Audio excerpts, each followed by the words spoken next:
अस्सलाम वालेकुम viewers, welcome to my YouTube channel. आज हम डिस्कस कर रहे हैं कंटिन्यूटी इन टोपोलॉजिकल स्पेस। सबसे पहले हम इसकी डेफिनेशन देखेंगे। Let extra and Y be two topological spaces.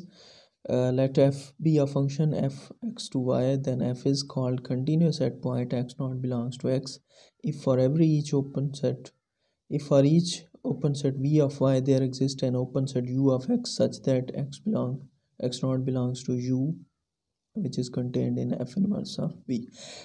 Simple अल्फाज में से अगर हम देखें तो कहता है कि f एक्स्ट्रा और वाईटा हमारे पास दो टोपोलॉजिकल स्पेसेस हैं और f हमारे पास फंक्शन है x से y पे। तो f हमारे पास कंटिन्यूस कब होगा? जब हमारे पास एक ऐसा पॉइंट x में से मिल जाएगा जिसके ऊपर जो है हम एक ओपन सेट लेंगे u और वो कंटेन होगा किसी y के ओपन सेट के इन्वर्स इमेज का। अब इसको थोड़ा सा एलेबोरेट करेंगे एग्जांपल की मदद से कि दरअसल हमने चेक क्या करना है और इसमें कॉन्सेप्ट क्या है। एग्जांपल हमारे पास है, हमने एक x लिया a b c, y लिया 1 2 और उसके ऊपर एक टोपोलॉजी डिफाइन की फाई एक्स ए बी और टा वाई के ऊपर एक टोपोलॉजी है phi Y 1 2।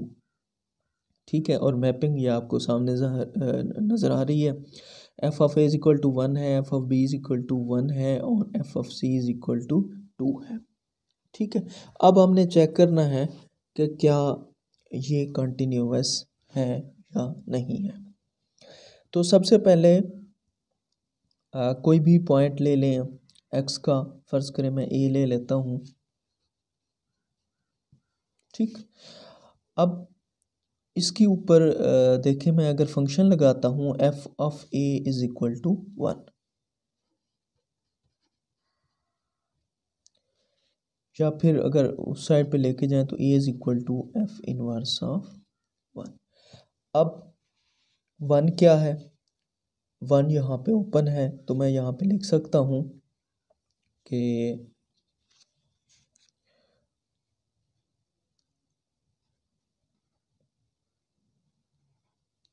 One which is contained in tau Y.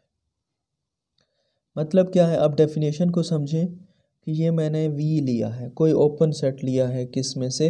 Y में से। और मैं देखूंगा कि इसका जो इन्वर्स इमेज है क्या वो किसी ओपन सेट को कंटेन करता है या नहीं करता। तो इन्वर्स इमेज क्या है जी? ए है। तो मुझे पता है कि ए कंटेन कर रहा है किसको? एक हमारे पास ओपन सेट को। ये ओपन सेट कहाँ पे पड़ा है? ये पड़ा है। तो चेक हमने बेसिकली क्या करना है, कोई भी ओपन सेट लेना है वाई से या टा वाई से, एक उसका सबसेट लेना है जो कि ओपन ही होता है। फिर हमने देखना है कि उसका इन्वर्स इमेज एक्स में ओपन है या नहीं है, मतलब किसी ओपन सेट को कंटेन करता है या नहीं करता। अब हमने देखा कि 1 का हमने इन्वर्स इमेज लिया वो ए, और हमने देखा कि ए एक ओपन सबसेट को कंटेन करता है। तो इसका मतलब है कि यहाँ पे कंडीशन फुलफिल हो गई। अब दूसरा हम चेक करेंगे बी को। सिमिलरली हमें पता है एफ ऑफ बी जो है वो 1 की इक्वल है, और ये सारी स्टोरी हमने पहले यहाँ पे डिस्कस कर ली है कि यहाँ पे हमारे पास एक ओपन सेट मौजूद है और हमने क्या देखा कि उसका इन्वर्स इमेज जो है वो क्या है? बी है, और ये भी एक ओपन सेट बी को कंटेन कर रहा है। तो इसका मतलब है हम लिख सकते हैं बी कंटेन्ड इन बी। यहाँ पर तो हमारी कंडीशन जो है ना वो दोनों के ऊपर पूरी हो रही है कंटिन्यूटी की, लेकिन चूंकि हमने एक्स का हर पॉइंट चेक करना है तो अब हम चेक करेंगे सी को। अब देखें, अगर यहाँ पे मैपिंग पे देखें तो एफ ऑफ सी किसकी इक्वल है? 2 के इक्वल है।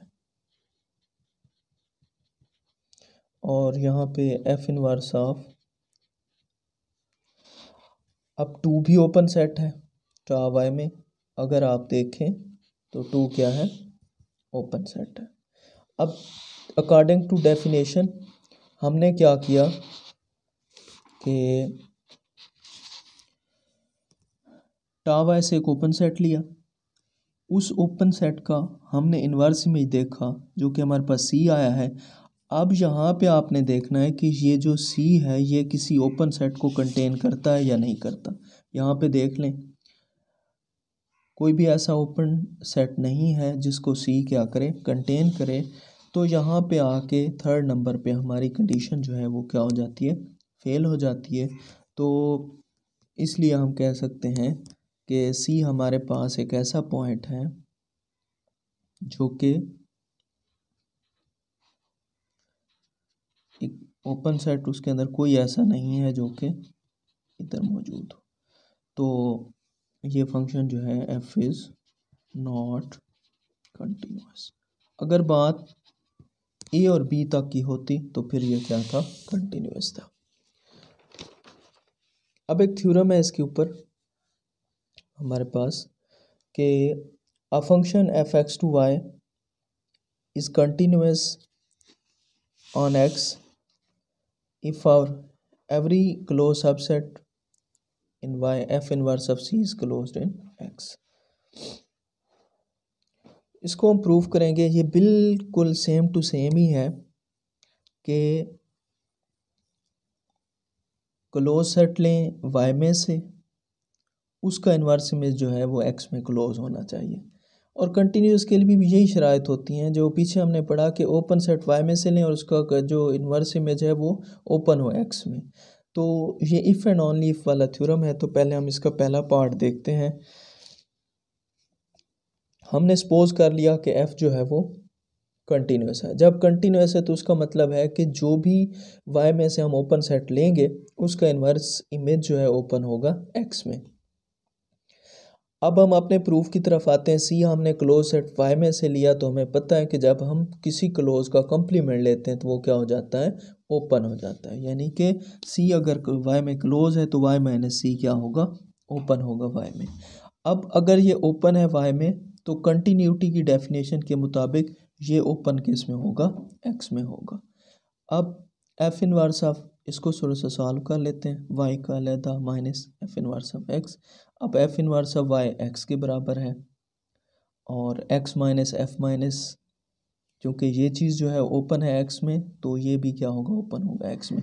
अब x minus f inverse of c ये ओपन है x में, यानी कि ये f इनवर्स ऑफ c का कम्प्लीमेंट जो है ओपन है x में, तो ये ओरिजिनल सेट क्या होगा, क्लोज्ड होगा x में। तो हमने भी यही प्रूव करना था कि अगर हम कोई c क्लोज लेते हैं y में तो उसका f inverse of c closed कहाँ पे होता है, x में। अब इसका हम कन्वर्स देखते हैं और यही चीज़ हमें गिवन है अब कि c क्लोज्ड है y में, उसका जो इन्वर्स इमेज है वो क्या है, क्लोज्ड है x में। हमने प्रूव करना है कि ये क्या है, हमारे पास कंटिन्यूस है। तो यहाँ पे हम एक ओपन सेट लेते हैं y में से और हमें पता है जब ओपन का कम्प्लीमेंट लेते हैं तो वो क्या बन जाता है, क्लोज बन जाता है। अब ऊपर हमें गिवन है कि क्लोज जो है अगर y में है तो उसका इन्वर्स इमेज क्लोज किस में होगा, x में होगा। अब इसको थोड़ा सा सॉल्व करते हैं। f इनवर्स ऑफ y अलहदा, f इनवर्स ऑफ v अलहदा।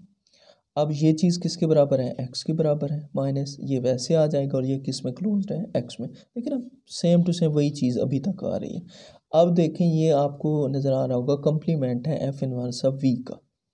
कम्प्लीमेंट अगर क्लोज्ड है तो original f inverse of v क्या होगा, ओपन होगा x में। तो यहाँ पे हमने शो कर दिया कि f हमारे पास क्या है, कंटिन्यूस है। बहुत ही वेल नोन थ्योरम है, अक्सर एग्ज़ाम्स में आता है कि अगर आपके पास देखें क्लोज सेट सबसेट लेंगे y का तो उसका इन्वर्स इमेज जो है वो x में क्लोज्ड होगा। इस तरह अगर ओपन सबसेट लेंगे y का तो उसका इन्वर्स इमेज जो है वो ओपन होगा किस में, x में। इस चीज़ को हम देख लेते हैं, एक एग्जांपल छोटी सी इसके ऊपर है जिससे ये मज़ीद भी क्लियर हो जाएगा। एग्जांपल है हमारे पास, हमने x लिया a b c d, टा x हमारे पास है 5x a b y 1 2 3 4 टा y 5 y 1 3 1 3। अब इसमें क्या है, हमने चूँकि क्लोज्ड को डिस्कस करना है इसलिए मैंने इस टोपोलॉजी टा x के क्लोज सेट लिख लिए और टोपोलॉजी y के भी क्लोज्ड सबसेट लिख लिए। अब हमारे पास ये मैपिंग है, आपको जैसा कि नज़र आ रही है, A4 पे मैप कर रहा है, B1 पे, C2 पे, D2 पे और 3 जो है ना वो खाली है। अब यहाँ पे हमने शो करना है, हमने कोई भी क्लोज्ड लेना है y में से, उसका इन्वर्स इमेज हम देखेंगे कि वो x में क्या होगा, क्लोज होगा। सबसे पहले मैं 2 3 4 ले लेता हूँ, 2 3 4, यानी कि 2 3 4 इज़ क्लोज्ड इन y में क्लोज्ड है जैसा कि हमें नज़र आ रहा है। अब इसका हम देखते हैं इसका प्री इमेज क्या है। सबसे पहले 2 का CD, 3 का नहीं है, 4 का क्या है, A है, तो फिर इसका जो इन्वर्स होगा वो क्या होगा, 2 2 3 4 है ना, ACD। अब देखें ये क्लोज्ड हमने लिया, उसका इन्वर्स लिया, जवाब क्या आ गया, ACD। और वो क्या है, वो क्लोज्ड है किस में, X में। ये मुझे कैसे पता चला, देखें जी, ये मैंने जब क्लोज सेट यहाँ पे निकाल के लिखे हुए इसलिए ये क्लोज्ड किस में आ गया, X में आ गया। सिमिलरली ये देख लें, कोई और सेट चेक कर लें, closed 2 4 is closed in y, ये किस में क्लोज है, y में है, तो इसका ज़रा निकालें इन्वर्स। अब देखें 2 का क्या है CD, 4 का क्या है A, तो क्या जवाब आ गया, ACD। ठीक है, तो ये भी क्या है, क्लोज्ड है X में। तो मतलब है, आप कहने का ये मकसद है कि y का कोई भी क्लोज्ड आप लेंगे, उसका इन्वर्स इमेज लेंगे तो वो x में भी क्या होगा, क्लोज होगा। अगर ये चीज़ कंडीशन सेटिस्फाई हो जाती है कि y के क्लोज का इन्वर्स इमेज जो है वो x में भी क्लोज हो, तो फंक्शन हमारे पास क्या होगा, कंटिन्यूस होगा। आज का लेक्चर यहीं तक, मिलते हैं इंशाल्लाह नेक्स्ट वीडियो में, तब तक के लिए अल्लाह हाफ़िज़।